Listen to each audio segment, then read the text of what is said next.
Hi అండి. సింపుల్గా చిత్రాన్నం ఎలా చేసుకోవాలో మా అమ్మ స్టైల్లో చూపించేస్తుంది. ముందుగా బాండలు పెట్టుకొని దాంట్లో తాలింపు కూడా వేసేసుకుందాం. దీనిలో పచ్చెనపప్పు కూడా వేసుకుంటేనే బాగుంటుంది. ఇప్పుడు ఉల్లిపాయ పచ్చిమిర్చి కూడా వేసుకొని ఫ్రై చేసుకోవాలి. ఫ్రై అయ్యాక కొంచెం పసుపు కూడా వేసుకొని 2 టమాటాస్ వేసుకొని మూత పెట్టుకోవాలి.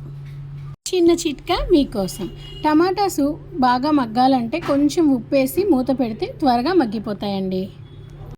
చిత్రాన్నం అంటే అందరికీ ఇష్టమేనండి. ఈవెన్ పిల్లలు కూడా బాగా ఇష్టంగానే తింటారు. ఇప్పుడు అన్నాన్ని కూడా వేసుకొని మనం ఒకసారి బాగా కలిపెట్టుకోవాలి. మనం ఎంత అన్నం వేస్తామో దాని తగ్గట్టుగా ఉల్లిపాయ టమాటా వేసుకుంటేనే బాగుంటుందండి. తక్కువ వేసుకుంటే మాత్రం రుచి రాదు. ఇప్పుడు తగినంత ఉప్పు కూడా వేసుకొని ఒకసారి కలిపెట్టుకొని దీంట్లో బంగాళదుంప కూడా వేసుకోవచ్చండి. కావాల్సిన వాళ్ళు వేసుకోవచ్చు, లేకపోతే స్కిప్ చేసేయచ్చు. చూడండి, కలిపాక ఈ విధంగా వస్తుంది. చిత్రాన్నం రెడీ అయిపోయినట్టే.